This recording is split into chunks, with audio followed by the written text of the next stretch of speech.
Olá, gente, sejam bem-vindos. Voltamos com a 10ª parte do resumo comentado do livro Nação Dopamina, de Anna Lenk. E hoje nós vamos conhecer a vida do Michael. Michael também é uma pessoa que esteve, ali em momentos da vida dele em dependência química, e hoje ele encontrou uma forma melhor de lidar com essa dependência, mas com certas ressalvas. Vamos lá entender o que aconteceu com a vida dele e o que a ciência diz, né? Como eu falei para vocês no vídeo passado, que ia falar daquelas pessoas que tomam banhos de água gelada às 5 da manhã, que entram em banheiras de gelo. É sobre isso. O que a ciência fala sobre isso? Vamos lá então. Michael era uma pessoa rica. Rica não, ele era milionário. 35 anos de idade, lindo. Ele era um agente imobiliário, né? Ele ganhou muitos milhões no mercado imobiliário. Ele era lindo, bem-sucedido profissionalmente, casado com uma mulher linda, vivendo uma vida dos sonhos. Aos 35 anos, mas ele era dependente e cocaína. Ele dizia que ele precisava dessa euforia. Ele falou, eu conquistei tudo que eu queria na vida, eu tô aqui vivendo só de boresta, então eu queria algo pra sentir uma euforia, sentir uma coisa legal. A bebida alcoólica até me dava isso, mas eu queria um pouco a mais, e foi quando eu descobri a cocaína e entrei nesse mundo aí dos narcóticos. E aí ele foi vendo a vida dele se autodestruir, logicamente, foi vendo a vida dele destruir, né? Logicamente, a esposa dele chega e dá um ultimato pra ele. Ou você larga as drogas, ou você vai perder sua família. Eu não fico mais com você. Logicamente que ele escolheu a família, foi para uma clínica de reabilitação. Nessa clínica de reabilitação, ele passa, pelos tratamentos, mas para ele diz que a coisa mais difícil de lidar é com a abstinência, logicamente, né? A gente passa por uma abstinência que ele disse, olha, eu penso que cada dia, era um dia após o outro, eu pensava que eu não ia conseguir vencer. Saíram da clínica de reabilitação, ainda montando um acompanhamento, ele descobre o tênis na vida dele. Ele falou, olha, precisava fazer alguma coisa que me desse essa euforia, uma coisa boa, gostosa, eu precisava fazer algum esporte, né? Também algo que foi ali recomendado que ele fizesse. Foi quando ele foi pra fazer o tênis de manhã cedinho, ele lá acordava cedo, botava o tênis e ia pra fazer o esporte dele chamado tênis. E aí ele tomava um banho depois do esporte, e ele disse que o corpo dele ainda continuava suando, porque ele sentia abstinência, né? O corpo suava, tomava um banho, continuava suando. Ele falou, meu Deus, parece que nunca vai passar. E aquele desespero tomando conta dele, ele conversou com o professor de tênis dele, disse isso, que tomava um banho, continuava com o corpo suando. O professor falou assim, toma banho de água gelada pra ver. E aí ele falou, tá bom. E aí ele começou a tomar banho de água gelada. E aí ele sentiu aquela sensação dolorosa no início, porque imagina você tomando um banho às 6 horas da manhã de água gelada. Não é confortável. Mas ele falou assim, olha, não tinha conforto nos primeiros segundos ali. As minhas células ficavam gritando ali, desesperada, me tira daqui, vou morrer, tá me matando, me tira daqui, bota uma água quente aí, pelo amor de Deus, queremos conforto. E ele resistiu ali, tomando banho de água gelada, e ele falou que a sensação depois era uma sensação tão boa que era um efeito comparado ao efeito que a droga causava nele. Sendo que a droga causava nele um efeito muito pequeno, um efeito assim de poucos minutos ali de euforia. Então ele tinha que consumir cada vez mais para prolongar o efeito. A água gelada não. A água gelada nele dava um efeito que durava horas durante o dia. Ele se secava e ficava se sentindo eufórico, se sentia bem ainda. Então ele descobriu na água gelada um tratamento ali para abstinência que durou 3 anos. Foi quando ele procurou a nossa querida Ana. Eu vou dar uma pausa aqui na vida de Michael, porque aí ele chega na Ana e conta tudo o que está acontecendo, para trazer para vocês a parte científica dessa história. E aí, tem ciência atrás do banho gelado? Tem ciência atrás dessa banheira de água gelada? Tem ciência atrás da dor que a gente sente para tratar alguma outra coisa, no caso, a dor? E até ela traz aqui um título de Tratar a Dor com a Dor. Vamos lá? Sim! Aí a Ana começa falando, como uma boa escritora, de como começou essa questão da água gelada? Gente, 1920, tá? Não é modinha. As modas se reinventam, né? Então não é nada assim de 2020, não desses novos coaches, não. Isso já existe há muitos anos, desde 1920. Ela até fala aqui, né, que antigamente não existia sistema, né, de aquecimento de água, então quem não morasse perto de fontes naturais de água quente tinha que tomar banho de água gelada, não tinha jeito, mas que era difícil tomar banho de água gelada, por isso que as pessoas viviam um pouquinho sujas, né?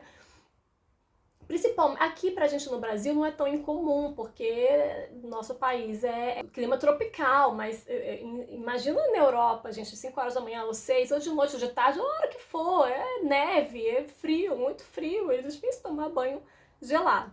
Mas, então assim, já se tomava um banho gelado há muitos anos. Aí os antigos gregos desenvolveram um sistema de aquecimento para banhos públicos, inclusive porque não tem lugar. Antigamente eu li isso há muitos anos, alguém me falou que na Europa nem todas as casas tinham banheiro.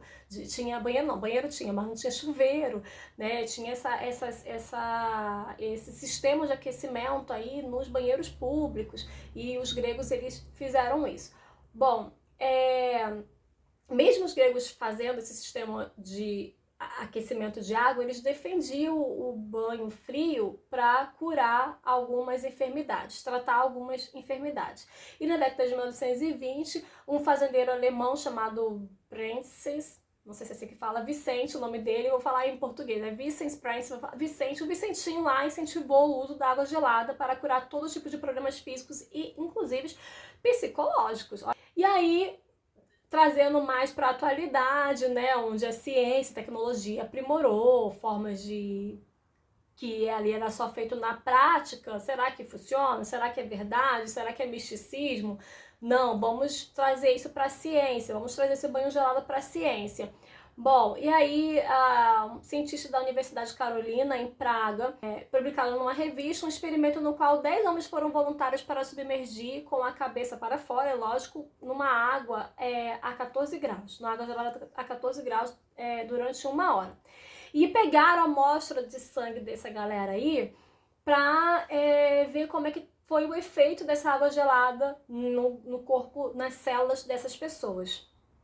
E aí eles descobriram, e aí vem a ciência falando que sim, faz bem. Olha, a dopamina no sangue aumentou 250% e a norepinefrina aumentou 530%.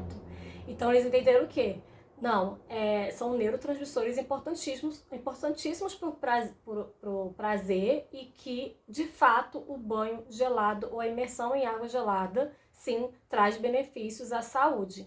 E aí, o que corrobora bastante com a fala do Michael é que eles descobriram que a dopamina e a norepinefrina resistiam bem além do próprio estímulo doloroso, ou seja, vinha aquele momento de dor, mas a resistência era mais, conseguiam resistir esse momento de dor e ultrapassar esse momento de dor a um próximo nível que estava prazer. E esse prazer durava horas, e o que foi o que o Michael falou? A cocaína me deixava ali por minutos em êxtase, mas o banho gelado, essa durava horas. Gente, olha, não precisa nem, né, usar drogas. Vamos consumir banho gelado. Isso não serve pra mim, porque eu odeio banho gelado. Muitos cientistas falam isso, né? Às vezes a solução do problema está na nossa casa, na natureza, né? Não está na farmácia. Bom, e aí, né, as monoaminas, que são os neurotransmissores da dopamina, da norepinefrina, da serotonina, futuros estudos entenderam que sim, esses neurotransmissores que aumentam o prazer, a motivação, o humor, o apetite, o sono, a iniciativa, né, esses aumentavam, né, eram elevados a partir do banho gelado ou imersão em água gelada. Mas a imersão, né, fica ali 1 hora, então fica imergido, mas o banho gelado também tem esses benefícios, logicamente, né. O Michael descobriu de forma empírica, né, na prática ali, o que os cientistas estudaram e viram que de fato o Michael estava certo. O que eles escreveram sobre isso? Ao contrário da pressão no lado do prazer, a dopamina decorrente da dor é indireta e potencialmente mais duradoura. É indireta porque eu estou ativando outros caminhos para poder ativar a dopamina no meu corpo e não diretamente o prazer. Gente, no TDAH a gente fala muito sobre isso, que a pessoa, ela quer atingir o prazer diretamente, ela quer ali ligar, ficar, arracha pra cima, né, no celular e tá ali, ó, só gerando dopamina no corpo dela diretamente, sem nenhum esforço. Então a gente pede assim, não, tem que ter um esforço, uma leitura de um livro, um exercício de esforço mental prolongado, que vai gerar dopamina também, mas com esforço. Essa é a dopamina boa. E é sobre isso, o nosso corpo, né, ele deve produzir dopamina boa através desse esforço que a gente faz, e no caso aqui do Mike, tomando um banho de água gelada. Tem um estudo só para entender como que funciona o prazer através da dor. O nome desse estudo é a hormese. Então, a hormese é um ramo da ciência que estuda os efeitos benéficos da administração de pequenas a moderadas doses de estímulos tóxicos ou dolorosos. Aí ela coloca como frio, aí foi aí que ela fala exercício, como frio, calor, mudanças gravitacionais, radiação, restrição alimentar e exercício. Então, assim, exercício físico, ele traz a dor. Inclusive, quando a gente fala assim sobre o cérebro, né? Eu faço uma analogia. Você tem que esforçar o seu cérebro e você vai estressar o cérebro. O cérebro fica estressado, ele não quer ler mais de meia página de livro. Para ele tá bom, só meia página ali, chega. Tô me estressando aqui, tendo que assimilar todo esse conhecimento. É estressante para o cérebro, mas você estressa ele de uma forma que você vai trazer benefícios a ele. E eu faço analogia com o músculo da gente. Quando a gente vai para academia, malhar nosso músculo, a gente está estressando o nosso músculo. A gente não tá ali relaxando o músculo. Tô aqui, ó, bem relaxada. O seu músculo vai crescer? Não vai. Você tem que fazer uma força com o corpo, né? Uma força motriz aí, para trazer o estresse naquele músculo e ele enrijecer e ele criar, né, células ali que vai trazer benefícios para esse músculo. Ele vai ficar enrijecido, ele vai ficar grande, ele vai ficar do jeitinho que você quer, vai ficar bem definido. Entende isso? Você está estressando o músculo para trazer benefícios para ele. Você estressa o cérebro e traz benefício para o cérebro, ok? A boa dopamina.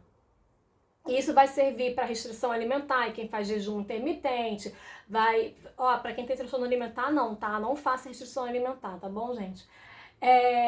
Vai servir para o frio, né? Eu passo por situações de frio que é importante, como a água, né? É importante para o meu corpo.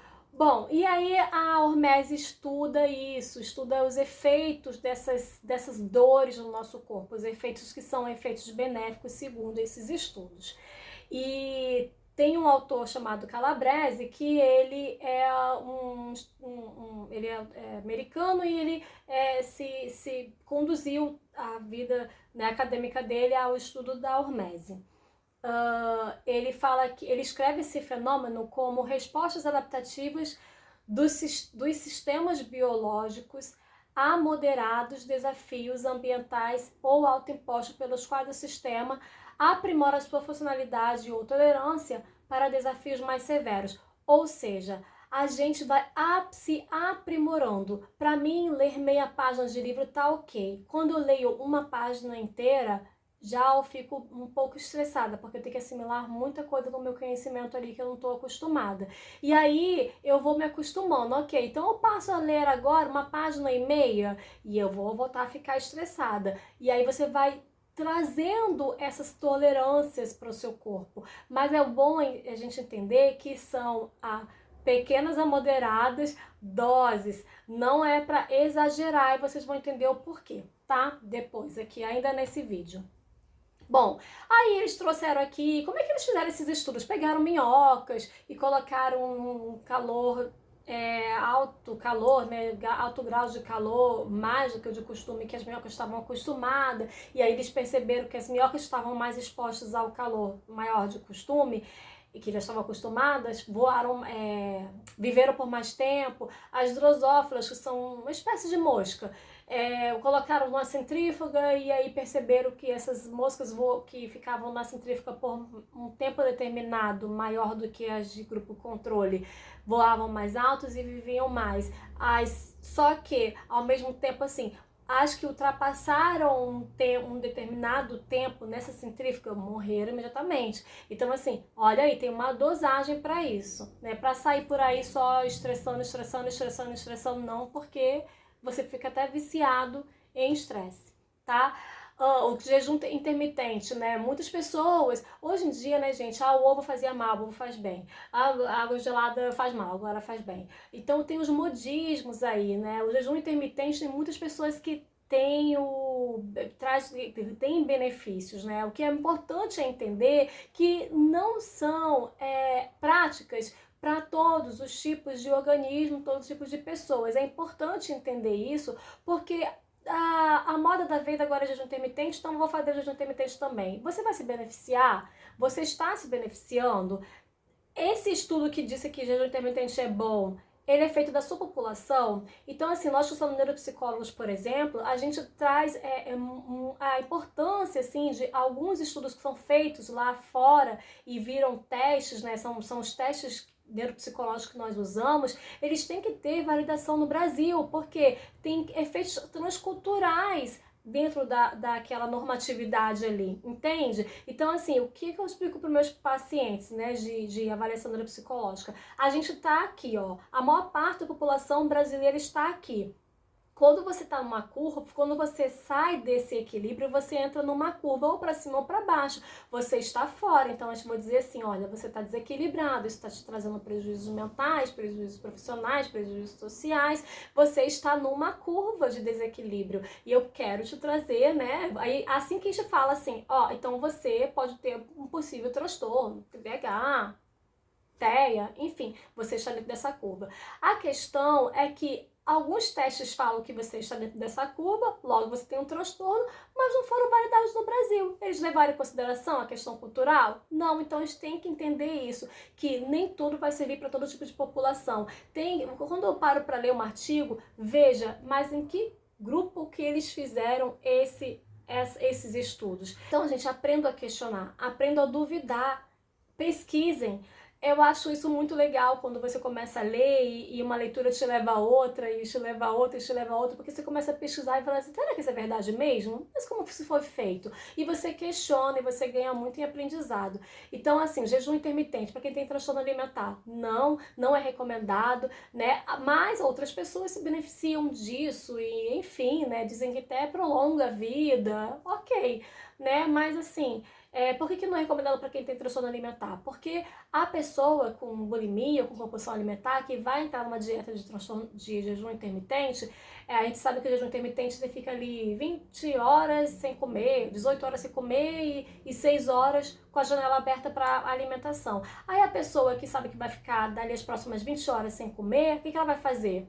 Vou comer tudo o que é possível. Eu vou sair por aí comendo de tudo. E aí ela não entende que, gente, abre a janela, mas essa janela aberta da alimentação dê preferência a alimentos saudáveis, né? Mas aí a pessoa vai dizer, não, tô aqui, não vou poder comer daqui a 20 horas sem comer, então eu prefiro abrir a janela aqui e comer o que eu quiser comer, já tô em jejum, vou ficar em jejum mesmo, agora eu vou meter o pé na jaca. Então isso é bem restrito, não é indicado para quem sofre de transtorno alimentar, tá? Então eu só queria deixar isso bem claro. Nem todos os estudos servem para todos os tipos de pessoas e nem todos os estudos são validados no Brasil. Tomem esse cuidado.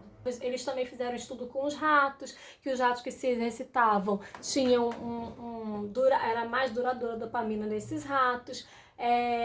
Tanto eles fizeram para ratos que eram obrigados a se exercitar, e tanto eles fizeram para ratos que procuravam o próprio exercício por vontade própria.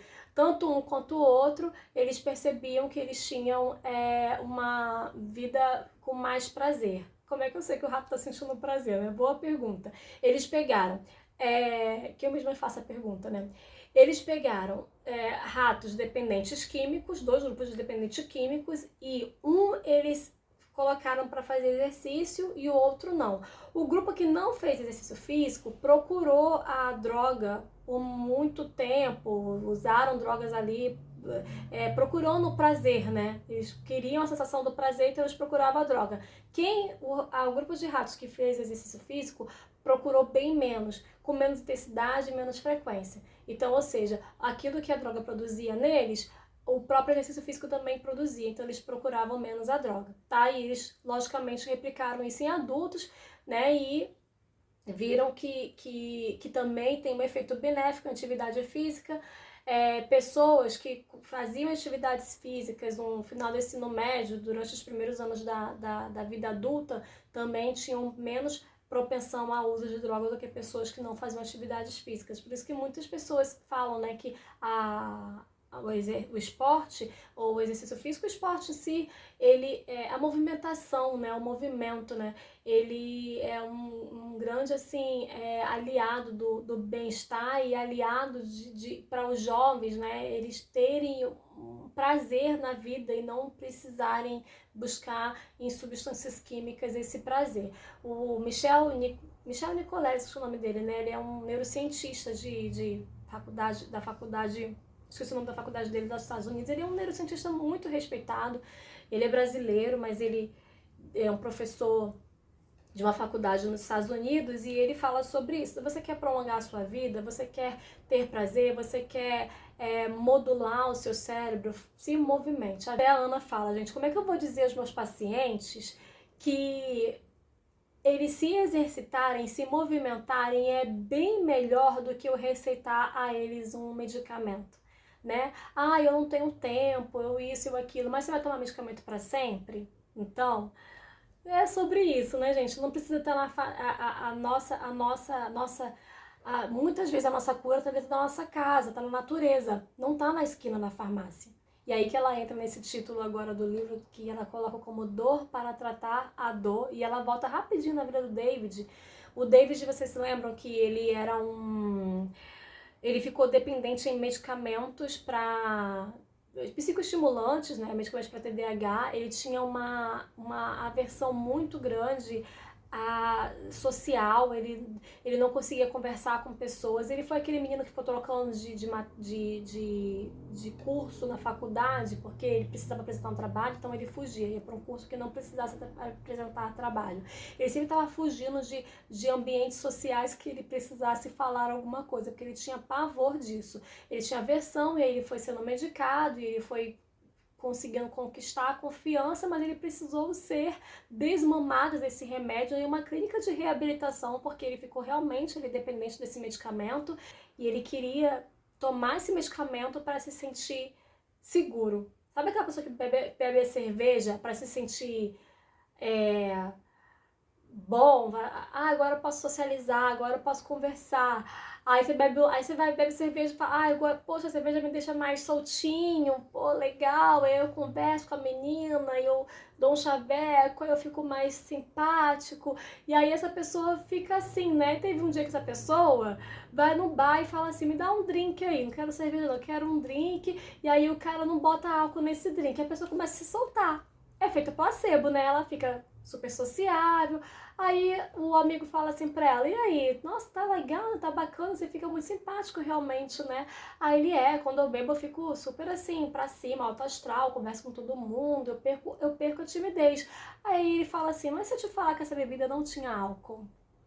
E aí? Olha a dependência emocional aí. Olha o efeito placebo. Então isso pode acontecer. O David, ele passou por essa dependência, né? E ele precisou até passar por uma clínica de reabilitação, ficou aí 2 semanas e voltou a ter medo de socializar. Aí ele foi sendo tratado com uma psicóloga da equipe da Ana, que fez a técnica cognitivo comportamental com ele, né? Que é de exposição, expor o David a situações que ele tinha aversão de forma gradual e assistida. Então ia trabalhando isso com ele. Então ela pediu para que ele primeiro falasse, oi, bom dia, meu nome é David, eu sou do setor de programação. da empresa X, né, fizesse isso no café.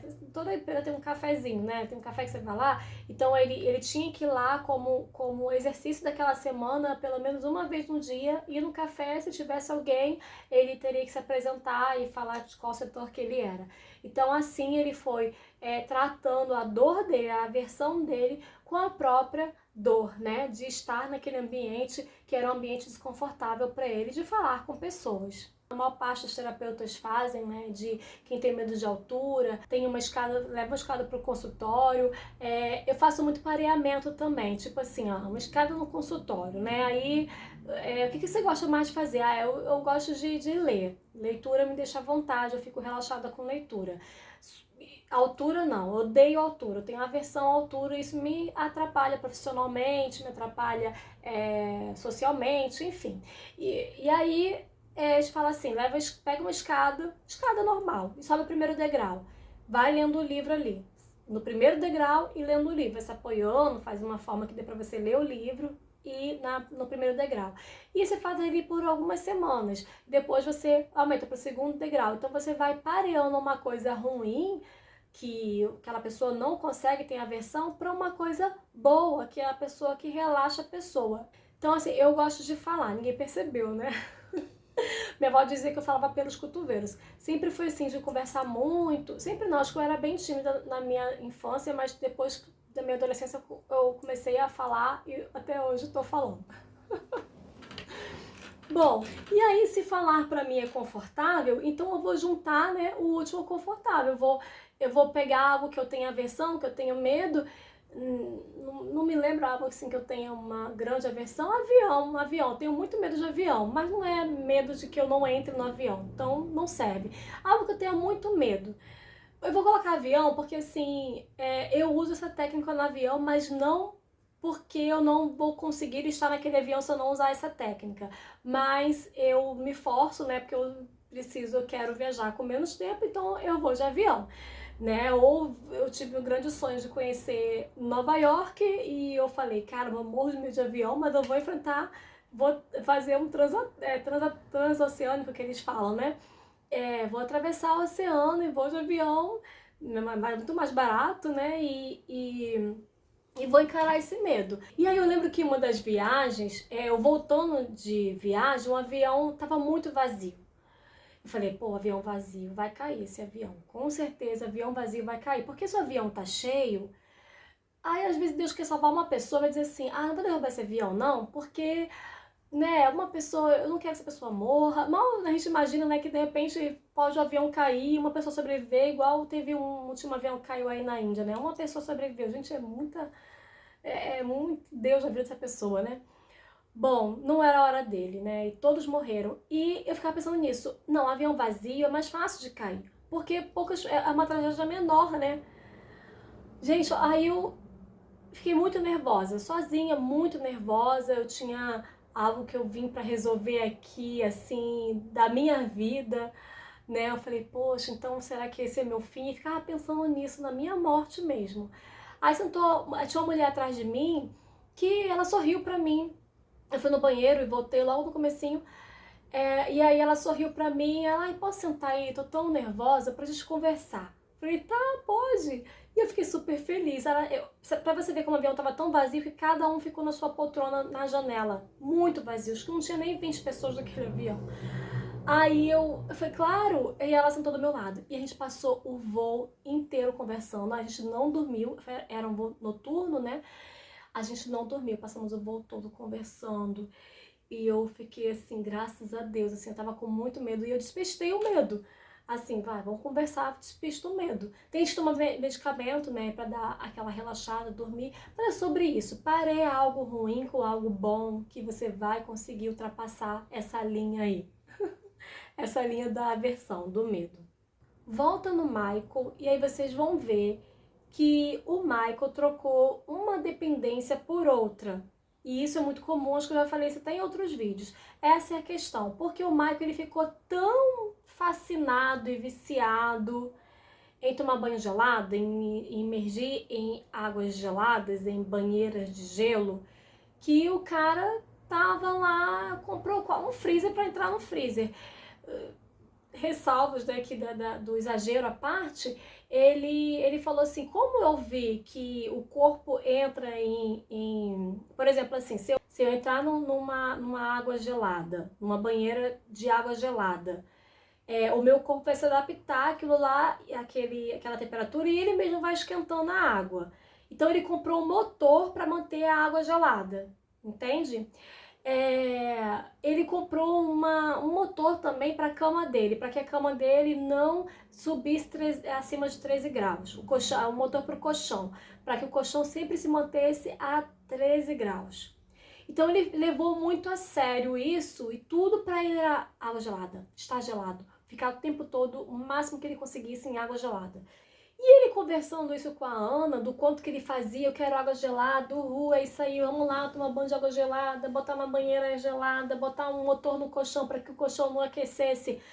E ele falando tudo isso, ele falou, caraca, então peraí, eu tô viciado na água gelada agora, eu troquei um vício por outro, antes era cocaína que me dava euforia, agora é isso aqui.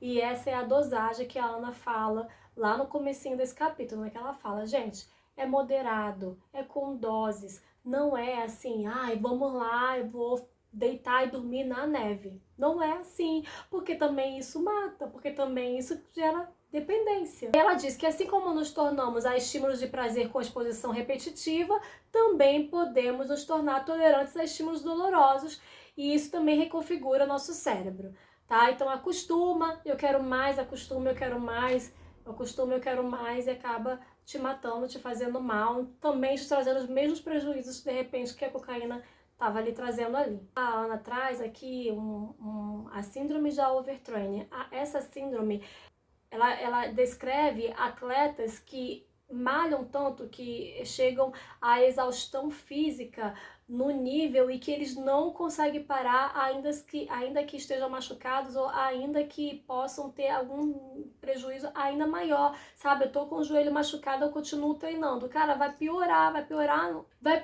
a nível que você vai ter que fazer, se você cuidar disso agora, você faz um tratamento aí, não precisa nem entrar na faca, mas se você continuar, vai chegar um ponto que você vai ter que fazer uma cirurgia, vai ser muito mais grave, o tempo de recuperação vai ser maior. Então, assim, poxa, você não consegue perceber isso, né? Não consegue, porque a pessoa tá viciada em chegar ao extremo, sempre ao extremo. Aí ela disse que presenciou muito na clínica médica, né, pacientes que... Ela traz aqui alguns exemplos de pacientes. Correu tanto que desenvolveu fratura nos ossos e na perna, mesmo assim não parou de correr. Outro paciente que se cortava nos antebraços, nas coxas, com lâmina de barbear para sentir adrenalina e acalmar as ruminações constantes na mente. Isso a gente até vê com um pouco mais de frequência, né? Aquelas pessoas que estão ali se machucando porque existe uma dor mental, né? E aí elas falam, eu me corto para poder acabar com essa dor mental. A dor vem pra cá e sai daqui. Mas e aí daqui a pouco volta, né, gente? É sobre isso, que você não vai viver para sempre se cortando, porque vai dar uma infecção, vai parar de cicatrizar. A dor daqui nunca vai sarar, ela nunca vai curar, né? Ela vai se calar por alguns momentos da dor daqui, mas daqui a pouco ela volta. Mas é difícil a pessoa, isso é com muita técnica, com muita terapia, porque a pessoa está tão envolta ali nesse sistema de funcionamento dela que é difícil para ela entender. Lembra que eu falei que o cérebro ele fica realmente danificado? Então as pessoas que têm um cérebro, por exemplo assim, eu não tenho dependência química, eu estou equilibrada aqui emocionalmente, tudo mais, eu consigo ver isso, entender uma lógica e não me cortar jamais. Mas a pessoa que já tem um cérebro danificado ali, ela não está conseguindo perceber isso. É por isso que você fala assim, como que ela não está enxergando que isso está errado, que isso não vai resolver? Ela não consegue mesmo enxergar, porque é um trabalho demorado, é um trabalho de terapia, é um trabalho diário ali. Não é a mãe chegar e falar, aqui a lógica aqui, você não está vendo isso? Não é ficar ali no ouvido, mas é cuidar dessa pessoa, levar para um profissional que vai cuidar dessa pessoa com as técnicas que estão dispostas hoje no cenário terapêutico. Próximo vídeo, ela vai entrar no capítulo 8, falando sobre a verdade. Verdade radical. E aí, o que temos para dizer sobre aquelas pessoas que se dizem sincericídias? Eu sofro de sincericídio, saio falando toda a verdade na cara da sociedade. Será mesmo, gente? E precisa isso sair machucando as pessoas por aí? Porque você que sofre de sincericídio, né? Então ela vai dizer sobre a verdade, não tem como falar sobre a verdade se não falar sobre a mentira, né? Então, por que nós mentimos, né? E ela fala um pouquinho sobre a honestidade também, e ela fala um pouquinho sobre o córtex pré-frontal. Ele não se mistura com as emoções. Vou falar rapidinho aqui que eu li um livro chamado Cérebro da Criança. E nesse livro eu vi uma analogia maravilhosa sobre como é que funciona o córtex pré-frontal com a parte, né, do cérebro que fica as emoções, que é a amígdala, fica aqui atrás, aqui embaixo. E o córtex pré-frontal fica aqui na frente, aqui atrás dos olhos. Então ela fez uma analogia tipo assim, é uma casa de 2 andares. No primeiro andar vem o córtex pré-frontal, que é responsável pelo planejamento, pela concentração, foco, aprendizagem. E no segundo andar fica a amígdala, que é responsável pelas emoções, pela impulsividade, enfim. E aí ela diz que quando acontece algo que possa nos tirar a gente do nosso equilíbrio mental ali, por exemplo, assim, algo muito complexo, muito difícil aconteceu, e aí o córtex pré-frontal ele é ativado, né? Primeiramente a nossa amígdala é ativada quando nossas emoções ficam a 1000 por hora, né? Pessoas falando termos assim, eu fiquei a 1000 por hora, não enxergava nada, só queria resolver aquela situação, fui agindo por impulso. Então o córtex pré-frontal fala assim, ele desce a escadinha, né? Tem uma escada, ele desce a escadinha e vai lá nas emoções e fala assim, ei, calma, vamos resolver de um jeito mais inteligente, vamos pensar aqui nas estratégias que podemos fazer, vamos ter calma, vamos resolver de uma maneira mais assertiva. Aí o córtex pré-frontal vai acalmando ali as emoções, acalmando a amígdala, e aí ele ganha o jogo e fala, vamos resolver sim, vamos lá, a gente vai conseguir vencer passar por essa situação. E aí ele consegue acalmar. Tem um portãozinho de bebê, ele desce a escada e encontra o portãozinho de bebê, o portãozinho está aberto, então ele consegue abrir o portãozinho e acalmar a amígdala. Só que quando ocorre o sequestro emocional, e esse termo, o Augusto Cury falou muito sobre esse termo sequestro emocional, que é quando a amígdala tranca o portãozinho de bebê, que o córtex pré-frontal desce a escadinha e encontra o portãozinho trancado, ele não consegue passar.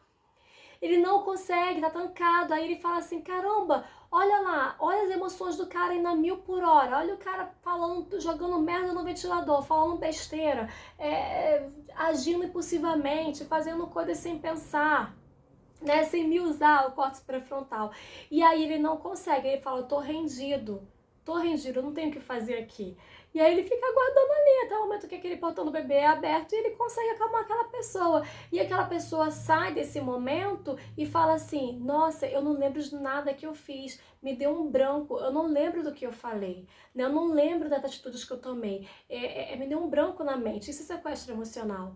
Né? Teve um caso da mulher do avião, que a menininha queria estar na janela, o menino, não lembro, que também a mulher falou, não lembro de nada, que eu só simplesmente eu agi impulsivamente, fui lá, expus a mulher nas redes sociais, ela arrumou um problemaço para ela, a mulher que estava filmando ali, a outra que não queria dar ajuda do avião para a menina sentar, não queria não tinha que dar, ela estava no espaço que era dela, enfim. Ela arrumou um problema para ela, vai ter que vai estar sendo assinada judicialmente, né? Para que esse problema, arrumar esse problema todo? Ela não pensou naquela hora, ou seja, ela sofreu sequestro emocional. O córtex pré-frontal dela não conseguiu acessar as emoções dela para dizer assim, não faça isso é contra a ética, você não pode sair por aí filmando a cara de ninguém.